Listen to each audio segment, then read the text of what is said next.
하나님께서 오늘 우리에게 주시는 말씀 창세기 4장 3절에서 8절 말씀입니다. 우리 함께 말씀 읽겠습니다. 세월이 지난 후에 가인은 땅의 소산으로 제물을 삼아 여호와께 드렸고 아벨은 자기도 양의 첫 새끼와 그 기름으로 드렸더니 여호와께서 아벨과 그의 제물은 받으셨으나 가인과 그의 제물은 받지 아니하신지라. 가인이 몹시 분하여 안색이 변하니 여호와께서 가인에게 이르시되 내가 분하여 함은 어찌 됨이며 안색이 변함은 어찌 됨이냐. 내가 선을 행하면 어찌 낯을 들지 못하겠느냐. 선을 행하지 아니하면 죄가 문에 엎드려 있느니라. 죄가 너를 원하나 너는 죄를 다스릴지니라.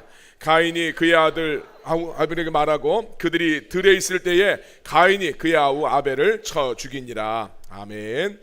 하나님의 놀라우신 은혜를 사모하며 이 자리에 나오신 여러분들 예수님의 이름으로 환영합니다. 우리 서로 축복하며 인사하도록 하겠습니다. 빛이 있으라, 빛이 있으라. 말씀과 생명의 빛이신 예수님이 여러분들의 삶 속에 충만하시게 우리 예수님의 이름으로 축원합니다. 오늘은 성공을 가로막는 7가지 장애물 중에서 질투에 대해서 오늘 함께 좀 살펴보도록 하겠습니다.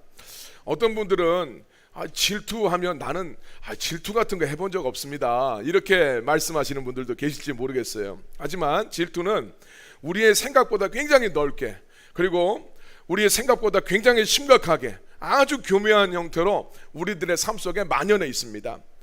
사람들은 다른 사람들의 어떤 신분이나 인맥, 그들의 또 생활 방식, 소유물, 또 외모뿐만 아니라 심지어는 누구랑 친한가, 이것까지도 우리들은 막 질투를 합니다. 지나가다가 우연히 듣게 된 그런 이야기 속에서 마음속에 질투심이 올라오기도 하죠. 누가 이번 여름에는 몰디브에서 2주 정도 휴가를 보낸다라는 이야기를 들으면 마음속에 질투가 찾아오고, 운동을 막 좋아하시는 분들은 어떤 사람이 10km를 45분 만에 돌파했다는 이야기를 들으면 질투하는 마음이 찾아옵니다. 또 어떤 회사원들은 전무님이 내 의견을 들으시려고 우리 집으로 전화를 해주셨어, 이런 이야기를 들으면 또 그 한마디에 막 질투심이 막 올라오지요. 과학자들은 과학자들끼리, 의사는 의사들끼리, 변호사는 변호사들끼리 질투를 합니다. 다 유명한 사람들이고 다 저명한 사람들이올지라도 자기 동료 중에 누군가가 막 매스컴을 타고 막 이러면 그렇게 질투를 한다고 그럽니다. 목사도 예외가 아닙니다.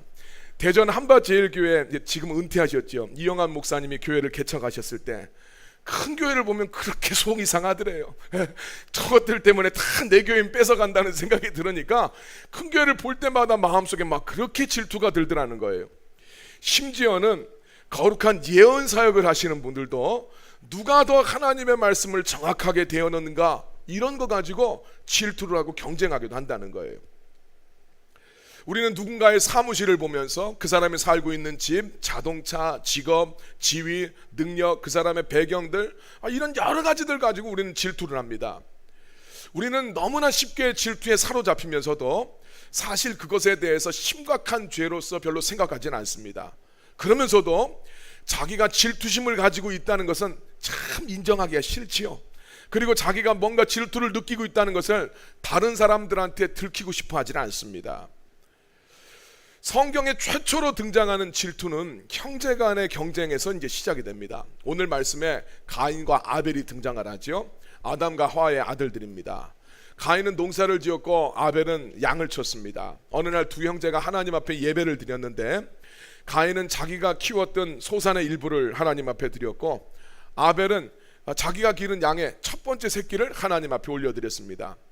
근데 그때 하나님께서 아벨의 예배는 받으셨는데 가인의 제물과 가인의 예배는 받지 않으시게 됩니다. 그러니까 가인이 크게 분노했을 뿐만 아니라 그 질투로 인해서 견딜 수 없어서 자기 동생 아벨을 살인하게 되었다라는 것이 오늘 우리가 읽었던 말씀이죠. 질투는 이처럼 정말 끔찍한 결과를 낳게 됩니다. 다른 사람들을 망가뜨릴 뿐만 아니라 자기 자신도 파괴하는 것이 질투입니다. 성경에 보면 이 질투로 자기 인생을 망가뜨린 대표적인 사람이 나오죠. 이스라엘의 초대 왕이었던 사울입니다. 이 사울 왕은 자기 사위이기도 했던 다윗을 질투한 나머지 자기의 왕국을 가장 강력하게 만들어줄 수 있는 그 뛰어난 용사를 죽이기 위해서 자기 왕국의 자원과 에너지를 막 소모를 합니다. 결국 그러다가 자기 스스로 파멸의 길에 빠져들어가는 것이 이 사울 왕입니다. 사울왕한테는 정말 엄청난 성공이 눈앞에 있었는데 그 성공을 가로막는 가장 큰 장애물은 질투였습니다. 이처럼 질투는 다른 사람을 망가뜨릴 뿐만 아니라 자기 자신을 망가뜨릴 수 있는 파괴적인 감정이기 때문에 이것을 잘 다스릴 필요가 있습니다. 유대의 민간 설화에 이런 이야기가 전해진다고 그래요. 한 천사가 두 여행객을 만났습니다. 한 사람은 욕심쟁이였고 한 사람은 질투쟁이였습니다. 이들과 천사가 같이 교제하다가 헤어질 시간이 됐을 때 천사가 이야기를 합니다. 두 분 중에 한 분이 저한테 소원을 말씀하시면 제가 소원을 들어드리겠습니다. 그리고 다른 한 분에게는 첫 번째 말한 분의 소원에 갑절을 들어드리겠습니다. 이렇게 이야기합니다. 그러니까 어떻습니까? 이 욕심장애는 자기가 두 배를 받아야 되잖아요. 그러니까 먼저 이야기를 하지 않습니다. 질투장애는 또 어떻습니까? 자기보다 남이 잘 되는 거는 볼 수가 없습니다. 질투장애도 자기의 소원을 말하지 않아요. 누구도 먼저 말하지 않으면서 하루 종일 긴 침묵이 이어지다가 견디다 못한 욕심쟁이가 질투쟁이의 멱살을 붙잡고 빨리 네 소원을 말하지 않으면 내가 널 죽여버리겠다 이렇게 협박을 하니까 질투쟁이가 소원을 이야기합니다. 내 소원은 내 눈 하나가 장님이 되는 겁니다. 그렇게 되면 어떻게 되겠습니까? 욕심쟁이는 두 눈이 장님이 되는 것이죠. 질투쟁이의 이 마음이 이겁니다. 자기가 어떤 손해를 보는 거에 대해서 별로 신경 쓰지 않고 다른 사람을 망가뜨리면 자기의 만족이 이루어졌다라고 생각을 하는 거예요. 이쯤 되면 두 사람이 만났던 게 천사가 아니라 악마가 아닌가 이런 생각이 되죠. 질투라는 게 바로 이렇습니다. 정말 너무나 어처구니 없는 파국을 맞이하게 만드는 것이 인간이 가진 질투라는 감정이라는 거죠. 반면에 이 질투라는 감정을 잘 다스리게 되면 엄청난 축복을 받게 됩니다. 성경에서 레아가 바로 그런 사람입니다. 레아와 라헬은 둘 다 야곱의 부인이었죠. 둘 다 외삼촌 라반, 야곱의 외삼촌인 라반의 딸이었습니다. 이 외삼촌 라반의 술수로 어쩌다가 이 레아와 라헬이 둘 다 야곱의 부인이 되었습니다. 이 두 사람 중에서 라헬은 모든 것을 다 가진 사람처럼 보였습니다. 성경 말씀에 이 라헬은 곱고 아름다웠고 또 광야에 나가서 양을 쳤을 때 이것을 두려워하지 않는 정말 용감하고 담대한 여성이 라헬이었습니다. 아버지 라반의 우상을 훔치는 장면에서는 굉장히 머리 회전이 빠른 이런 여성이라는 것을 우리가 알 수 있습니다. 그리고 남편의 사랑도 한 몸에 다 받았던 그런 여인이었죠. 야곱은 7년을 며칠같이 여길 정도로 라헬을 정말 사랑했습니다. 그런데 이렇게 모든 것을 다 가진 것 같았던 여자가 아무것도 못 가졌던 자기 언니 레아를 질투하게 될 줄은 아무도 알지 못했습니다. 라헬이 자기 언니 레아를 질투했던 것은 언니는 아들을 쑥쑥 낳았는데 라헬 자기는 자식을 하나도 낳지 못했기 때문입니다. 그러면 레아는 괜찮았을까? 레아도 그렇지 않죠. 레아는 자식들이 많았지만 사랑받는 라헬을 굉장히 부러워합니다. 그러니까 라헬은 자기한테 있었던 모든 것들 이런 것으로는 성에 차지 않고 자기한테 없는 것, 자식을 낳는 것이 자기한테 없으니까 이것 때문에 만족하지 못했고, 레아는 자기한테 많은 자식이 있어서도 자기한테 없는 것, 남편의 사랑과 관심이 자기한테 없었기 때문에 그것을 얻기 위해서 자기 동생 라헬을 질투합니다. 그래서 아들을 낳을 때마다 언제나 이제나 저제나 자기 남편 야곱이 자기한테 마음을 줄까 노심초사하죠. 첫 번째 아이가 태어났을 때 르우벤이라고 이름을 딱 짓게 되는데 그 아들의 이름은 이제 남편이 날 사랑해 주겠지? 이런 뜻을 가지고 있어요. 둘째가 태어났을 때는 시몬이라고 이름을 짓게 됩니다. 하나님이 내 기도를 응답해 주셔서 또 아들을 주셨다 이렇게 이야기합니다. 셋째가 태어났을 때 레위라고 이름을 짓습니다. 야, 이쯤 되면 남편이 나하고 연합해 주겠지? 이런 바람을 가지고 있어요. 그런데도 여전히 레아는 불행합니다. 왜냐하면 남편이 도무지 관심을 주지 않기 때문이에요. 그때 레아가 넷째 아들을 낳게 되는데 그 아들의 이름을 유다라고 이름을 짓습니다. 그것은 내가 이제는 여호와를 찬송하리로다 라는 뜻을 가지고 있어요. 레아는 더 이상 질투 속에서 괴로워하기보다 하나님 앞에 관심을 돌립니다. 나 하나님을 찬양하는 인생을 살겠다. 질투 속에서 고통스러워하고 괴로워하고 나한테 없는 것, 이거 내가 추구하면서 살아가기보다 내게 자식들을 주시고 내 인생을 주시는 그 하나님을 내가 찬양하며 살아가겠다라면서 아들의 이름을 유다라고 짓습니다. 여러분, 이렇게 하나님을 찬양하는 것이 질투를 극복하는 최고의 방법입니다. 레아는 그 당시에는 깨닫지 못하겠지만 질투심을 버리고 하나님을 찬양하게 됐었을 때 두 가지 축복을 받게 됩니다. 첫 번째는 질투의 사슬에서 더 이상 얽매이지 않습니다. 질투하는 사람도 괴로워요. 질투를 당하는 사람만 고통스러운 것이 아니라 질투하는 사람도 그 감정 때문에 굉장히 힘들어하게 되죠. 여기에서 자유함을 얻게 됩니다. 두 번째 레아가 받았던 축복은 자식들이 잘 됩니다. 이 아이들이 하나님 나라와 이스라엘의 미래에 굉장히 중요한 일로 이 자식들이 사용이 되죠. 그 중에서 특별히 셋째 아들 레위는 제사장직을 맡아서 이스라엘에서 가장 존경받는 지파가 됩니다. 유다는 또 어떻습니까? 내 지금 질투 가운데 나한테 없는 것에 얽매이지 않고 내 삶을 가운데 함께 해주셨던 그 하나님을 찬양하면서 유다라고 이름 지었던 이 아들의 후손에서 다윗이 나오고 그 후손에서 예수님이 이 땅에 오시게 됩니다.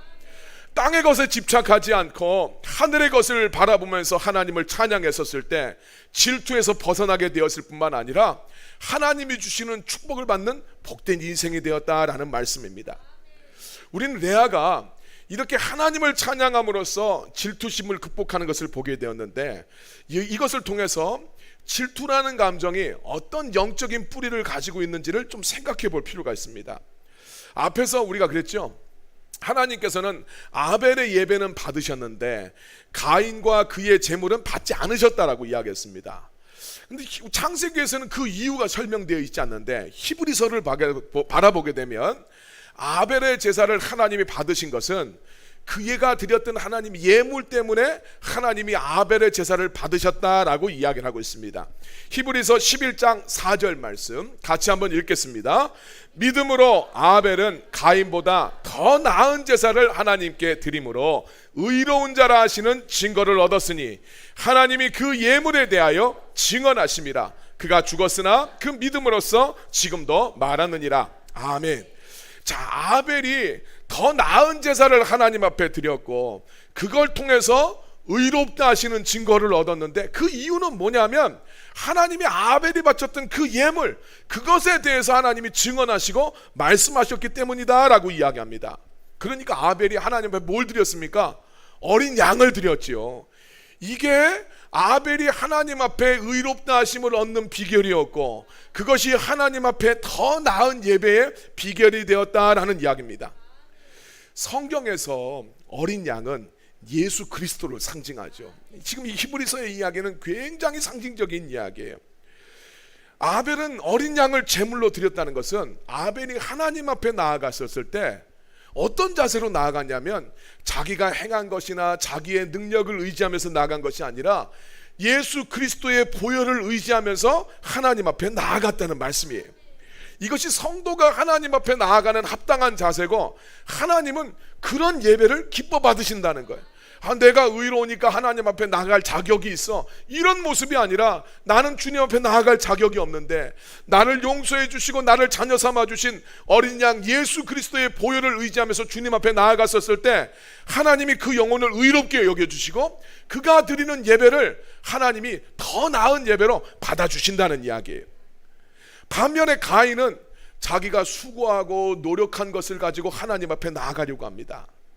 하나님은 인간이 행한 수고와 노력보다 예수 그리스도의 보혈을 의지하며 나갔었을 때 그것을 옳은 제사로, 더 나은 제사로 받으시는 것을 믿으시길 바랍니다. 가인은 어린 양의 보혈을 의지하지 않아요. 그러면서도 자기의 노력이 하나님을 만족시키지 못했다라는 이 사실에 분노를 하게 됩니다. 자, 이것은 질투라는 것이 어떤 것인가를, 영적으로 어떤 의미를 가지고 있는 걸 보여줘요. 하나님이 우리들한테 주신 것이 어린 양 예수입니다. 은혜의 선물을 주셨어요. 그러면 그 하나님이 나에게 주신 것에 대해서 내가 감사하고 기뻐하면서 그것으로 주님 앞에 나아가야 되는데 하나님이 내게 주신 것에는 관심이 없어요. 내가 노력하고 내가 수고한 것을 통해서 내가 원하는 것을 얻어내려고 하는 것, 이게 질투가 가지는 영적인 뿌리라는 겁니다. 그리고 그것을 위협하는 것을 보였을 때 적대적인 감정을 느끼는 것, 이것이 바로 질투라는 거죠. 그러니까 가인의 제사와 아벨의 제사는 예배의 자세를 이야기해 줄 뿐만 아니라 우리의 복음을 이야기해 줄 뿐만 아니라 인생의 관점을 이야기해 줍니다. 아벨이 보여주는 인생은 하나님이 주신 것, 그걸 감사하고 기뻐하고 그걸 의지하면서 나아갑니다. 하나님이 우리한테 주신 것, 구원의 은혜, 우리의 가정, 우리의 삶, 내 직장, 모든 것을 하나님 앞에 감사하고 거기에 마음을 두면서 하나님을 찬양하고 하나님과의 관계에 집중하며 살아가는 인생이 아벨이 보여주는 인생이에요. 반면에 가인이 보여주는 인생은 하나님이 내게 주신 것에는 관심이 없어요. 하나님이 내게 주신 구원의 은혜, 이건 별로 중요하지 않아요. 세상 사람들이 잘 되고 성공하는 것, 이건 여기에만 관심이 갑니다. 내 가정, 내 삶, 내 직장, 나에게 주신 은혜, 나의 달란트, 여기엔 관심이 없고 자기한테 없는 것을 자꾸 갈구하더라는 거예요. 그러면서 질투에 사로잡혀서 고통받는 인생이 가인이 보여주는 인생입니다. 가인은 질투에 사로잡혀서 어쩔 줄 모르고 있었는데 하나님은 질투에 사로잡힌 가인한테 경고를 하시죠. 창세기 4장 6절 7절 말씀 같이 한번 읽읍시다. 여호와께서 가인에게 이르시되 내가 분하여 함은 어찌 됨이며 안색이 변함은 어찌 됨이냐.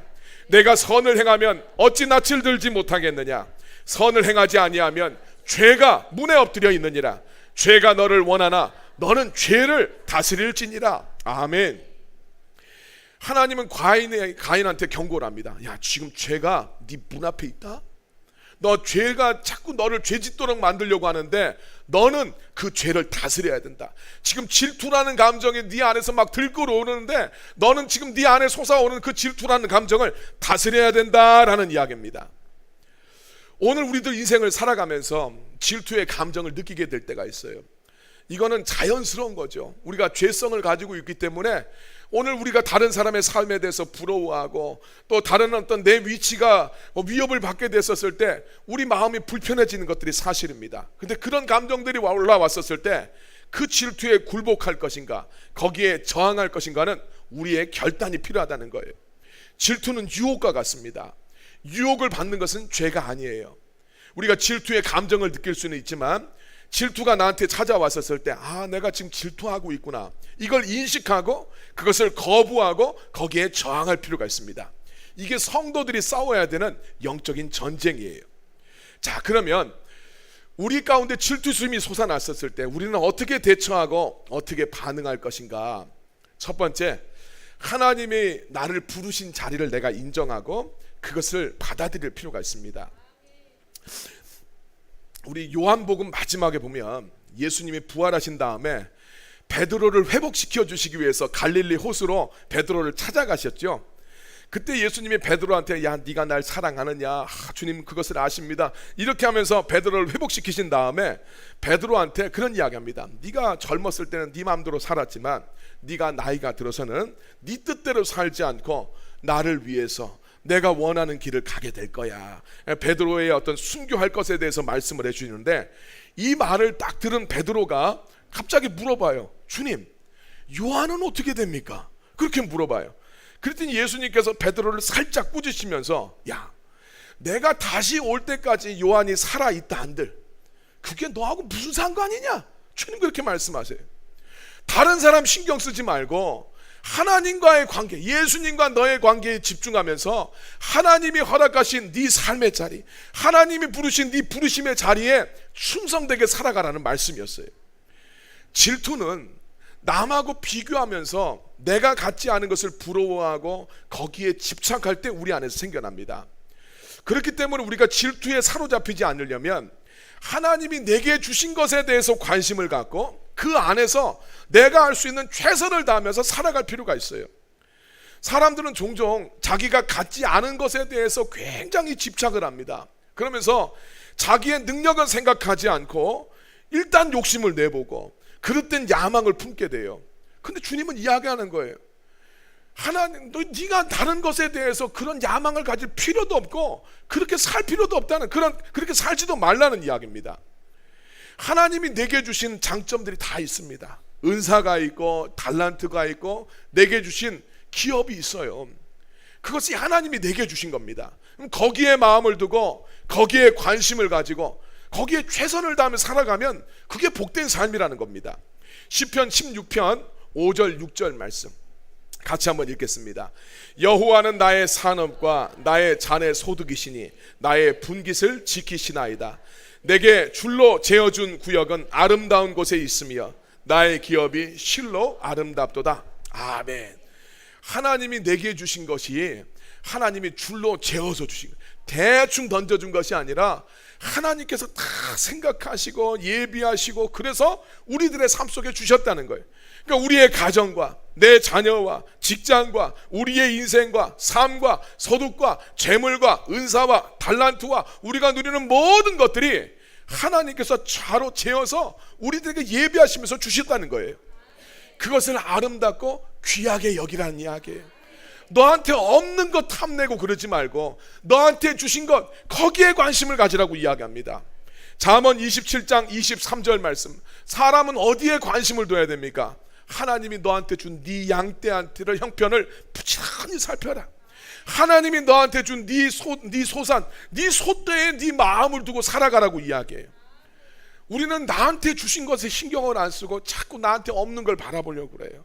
근데 내게 주신 것 이것을 바라보고 그 가운데서 하나님 앞에 감사하고 하나님의 뜻대로 여기에 마음을 두고 최선을 다해 살아가야 된다는 거예요. 우리는 하나님 앞에 다 독특한 작품들이고 독특한 인생들입니다. 하나님이 우리를 저마다 부르시고 사용하시는 자리가 있어요. 거기에 충성해서 거기에 관심을 두고 감사하며 살아가는 인생이 돼야 될 줄로 믿습니다. 세례 요한은 우리가 지금 누가복음 보고 있는데 세례 요한은 예수님보다 먼저 사역을 했잖아요. 근데 더 많은 제자와 더 많은 사람들이 자기에게서 예수님한테 다 몰려가는 것을 바라봅니다. 그러면서도 세례 요한은 질투에 빠지지 않아요. 왜냐하면 이 모든 것이 하나님이 허락하신 것이다 라는 것을 분명히 고백했기 때문입니다. 요한복음 3장 27절 말씀, 요한이 대답을 합니다. 만일 하늘에서 주신 것이 아니면 사람이 아무것도 받을 수 없다. 내가 누리고 있는 것 이거 하나님이 허락하신 것이고 하나님이 허락하셔서 이루어지신 것이다. 그렇다면 지금 이루어진 이것에 대해서 내가 감사하고 하나님이 이렇게 하시든지 저렇게 하시든지 하나님의 뜻대로 되도록 인정하고 하나님을 찬양할 필요가 있다는 거예요. 여러분, 우리 삶의 모든 성공과 축복과 은혜와 자비는 하나님의 당신의 주권대로 우리에게 허락하시는 겁니다. 하나님이 허락하신 틀 안에서 살아가면 됩니다. 주님이 높일지 말지는 우리 주님이 결정하세요. 인생의 문을 닫고 여는 것은 하나님의 주권 아래에 있습니다. 우리는 아벨의 제사를 드리는 사람들이에요. 하나님이 이미 내게 주신 것에 대해서 감사하고 그것을 붙들고 주님 앞에 나아가는 사람들이에요. 나한테 없는 것에 대해서 내가 원하는 방식으로 막 얻어내려고 생각하는 것이 아니라 하나님 이미 내게 주신 것 그것을 감사하고 주님 앞에 나아가는 거예요. 나를 사랑하시는 하나님의 그 사랑을 의지하면서 인생을 살아가는 아벨의 예배를 드리는 사람들이 우리들입니다. 여러분, 하나님이 내게 허락하신 것 이것이 가장 좋은 길인 것을 믿고 감사하며 살아가는 여러분이 되시길 바랍니다. 두 번째로 우리의 질투를 차단할 필요가 있습니다. 친구나 적이 질투하지 않도록 스스로 조심할 필요도 있어요. 내가 다른 사람을 질투하지 않는 것도 중요하지만 다른 사람이 나를 질투하지 않도록 차단할 필요가 있습니다. 우리 그런 생각하죠. 누가 뭐 나를 그렇게 부러워하겠어, 누가 나를 질투하겠어 라고 생각할 수 있지만 그렇지 않습니다. 누군가는 여러분들의 어떤 것을 인하여 여러분들을 질투할 수 있다라는 사실을 기억을 해야 됩니다. 바울이 로마서 12장 15절에서 그런 이야기합니다. 성도들한테 즐거워하는 성도들과 함께 즐거워해주고 우는 성도들과 함께 울어주라고 이야기를 했어요. 우리 인생을 살아보면요, 함께 우리가 살아가는 사람들과 함께 그들이 어려운 일을 당하고 슬퍼할 때 함께 슬퍼해 줄 수 있는 것은 아주 최소한의 어떤 애정이나 자비만 있어도 그렇게 해줄 수가 있어요. 그런데 즐거워하는 사람들과 함께 즐거워해 주는 것은 쉽지 않아요. 즐거워하는 사람들과 함께 즐거워 주려면 엄청난 내가 아량이 넓어야 되고, 내가 내적으로 굉장히 안정감이 있어야 되고, 내가 영적인 내공이 좀 있지 않으면 즐거워하는 사람들과 함께 즐거워하는 것이 쉬운 일이 절대로 아닙니다. 여러분, 진정한 친구는 슬퍼할 때 함께 울어주는 자가 아니라 기쁜 일이 있을 때 진심으로 기뻐해 줄 수 있는 게 진짜 좋은 친구예요. 우리들이 여러분 살아가면서 그러죠. 나한테 뭔가 좋은 일이 생기면 우리는 다른 사람들한테 이야기하고 싶어하는 충동이 있어요. 자랑하고 싶어 한다는 거예요. 근데 그때 아무나한테 자기한테 생긴 좋은 일들을 이야기하는 것은 결코 지혜롭지가 않습니다. 자기 딴에는 내가 이 이야기를 하면 이 친구도 함께 기뻐해 줄 것으로 생각하면서 신나게 이야기를 하는데, 친구는 하나도 기뻐하지 않은데 억지로 기뻐하는 티가 날 때가 있어요. 이 질투하는 것인데, 이런 친구는 좋은 친구가 아니죠. 근데 여러분, 이런 것은 인간 안에 질투라는 감정들이 다 있기 때문이에요.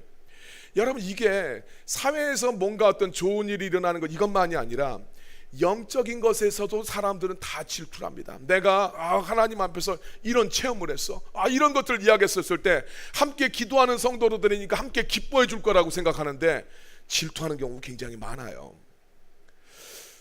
그래서 우리가 나와 함께 즐거워해 주지 못하는 친구를 탓하기 전에 우리 스스로 조심할 필요가 있어요. 웬만한 깊은 관계가 되지 않으면 사람들은 함께 즐거워해 주지 않는다라는 것을 이해할 필요가 있습니다. 인간한테는 누구나 다른 사람의 것을 질투하는 죄성이 있어요. 그래서 사람들 앞에서 쓸데없이 자기 자랑을 내세우는 것은 정말 지혜롭지 못한 거예요. 우리는 마땅히 좋은 친구의 좋은 소식을 함께 기뻐해 줄 수 있는 그런 넉넉한 마음을 가지려고 우리가 해야 되겠지만, 정말 우리가 사려 깊은 친구가 되기 위해서는 기쁠 때 함께 기뻐해 줄 뿐만 아니라 그 친구가 나를 질투하지 않도록 그 친구의 마음을 헤아려 줄 필요가 있어요. 누가복음 6장 31절 말씀입니다. 남에게 대접을 받고자 하는 대로 너희도 남을 대접하라 라는 이야기는 내가 남한테 받고 싶은 대로 다른 사람을 섬겨주라 라는 이야기가 아니라 다른 사람의 마음을 깊이 헤아려 주라는 거예요. 친구가 나를 질투하지 않도록 그 사람의 상황과 형편과 감정을 헤아릴 수 있는 것, 이것이 질투를 차단하는 좋은 방법이 된다는 겁니다. 그렇기 때문에 어리석인 자기 자랑으로 일부러 질투당할 상황을 만들지 않는 게 참 중요해요. 생각 없는 말이 다른 사람의 질투를 막 자극할 수 있습니다. 자기 딴에는 친구를 막 생각해 준다고 어디 좋은 데 놀러 가서 막 사진을 탁 찍어서 친구한테 보내면서 너도 함께 왔으면 좋았을 텐데 이렇게 카톡을 보내면 이거 지혜가 부족한 거 아니겠어요? 그러니까 인스타 그만하시라고.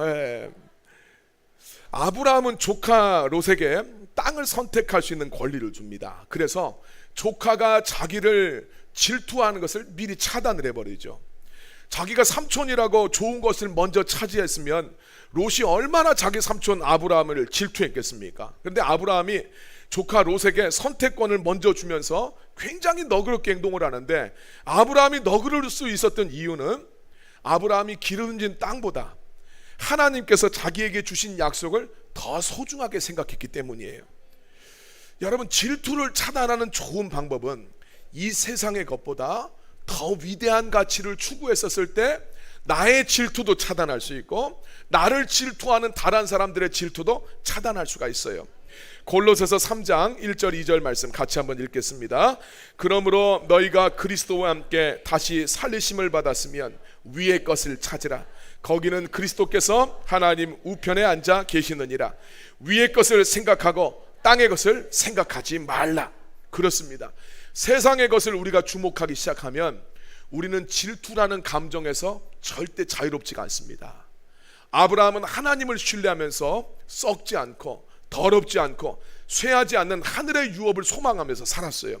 히브리서 11장 10절 아브라함의 인생에 추구하는 목적을 이렇게 이야기합니다. 이는 그가 하나님이 계획하시고 지으실 터가 있는 성을 바랐다. 아브라함은 땅의 조건들을 바라보면서 거기에 집착하며 살지 않습니다. 하나님께서 계획하시고 지으실 터가 있는 큰 믿음의 세계를 바라보면서 아브라함이 살아갈 수 있었기 때문에 이 세상에 대해서 상대적으로 질투하지도 않았고 또 거기에 대해서 너그러웠기 때문에 자기도 다른 사람의 질투를 차단할 수 있었다라는 이야기입니다. 우리가 세상의 것에 집착하면 집착할수록 우리는 질투에 취약해집니다. 따라서 내가 질투를 느끼고 있다 이런 생각이 된다면 내 삶의 지금 방향이 좀 잘못됐구나 하는 것을 깨달을 필요가 있어요. 그때야말로 내가 하나님이 아닌 세상을 추구하고 있고 하나님과 나의 관계에 지금 좀 문제가 있구나 라는 것을 생각하고 회개할 필요가 있어요. 끝으로 질투를 극복하는 법 몇 가지 우리 함께 나눴던 말씀인데 이 말씀들을 통해서 우리 5가지를 잠깐 정리하고 말씀을 마치도록 하겠습니다. 자, 질투를 내가 느끼게 됐을 때 첫 번째, 스스로에게 솔직해지셔야 됩니다. 질투의 감정을 인정하세요. 누군가가 부럽거나 상대방이 막 잘 돼서 약이 오르면 그 사실을 그대로 인정하세요. 혹시 그로 인해서 우리가 질투를 할 때는 내 자리가 위협받는다라는 생각이 들 수도 있습니다. 그 두려움도 인정하세요. 반대로 내가 누군가의 질투심을 자극했다면 그것도 인정하실 필요가 있습니다. 내가 다른 사람의 부러움을 사고 있다, 또 그 가운데서 내가 뭔가 다른 사람이 날 부러워하는 걸 통해서 내가 기쁨을 누렸다면 그것도 인정할 필요가 있어요. 이거 하나님 기뻐하시지 않는구나 라는 것을 인정할 필요가 있습니다. 두 번째, 내가 인식한 다음에 하나님 앞에 내 죄를 고백해야 돼요. 진지하게 내가 다른 사람을 질투했던 것, 질투심 때문에 했던 말과 행동들을 회개해야 됩니다. 내가 생각 없이 말해서 다른 사람으로 혹시 질투하게 만들고 또 그것에서 또 내가 우월함, 우리가 다른 사람한테 자랑하는 이유는 뭡니까? 내 우월함을 드러내는 거잖아요. 그런데 그것도 하나님이 주신 것인데 우리는 나를 드러내면서 굉장히 즐거워합니다. 이게 죄라는 거예요. 이걸 회개하라는 거죠. 이렇게 고백하고 회개하는데도 이런 감정들이 다 사라지지 않으면 그건 역시도 주님 앞에 고백하세요. 그러면 주님께서 우리의 연약함을 도와주실 줄로 믿습니다. 세 번째로, 사람들의 인정과 칭찬이 아니라 하나님의 인정과 하나님의 칭찬을 여러분 택하셔야 됩니다. 요한복음 5장 44절 말씀에 예수님이 이야기하시죠. 너희가 서로의 영광을 취하는 데는 그렇게 열심이다. 사람들 가운데 영광 얻고 사람들한테 인정받고 이것은 너희들이 그렇게 열심히 하는데 유일하신 하나님께로부터 오는 영광, 하나님이 인정해 주시는 것, 하나님이 칭찬해 주시는 것, 이런 것들은 너희가 생각하거나 네가 거의 것을 구하지 않는다. 그러면서 어떻게 너희들이 나를 믿는다고 할 수 있느냐? 주님 말씀하시는 거예요. 우리가 하나님을 믿는다라고 하면서, 하나님 나의 왕이라고 하면서 주님이 나를 인정해 주시고 칭찬해 주시는 것에는 기대도 안 해요. 그거는 소망하지 않아요.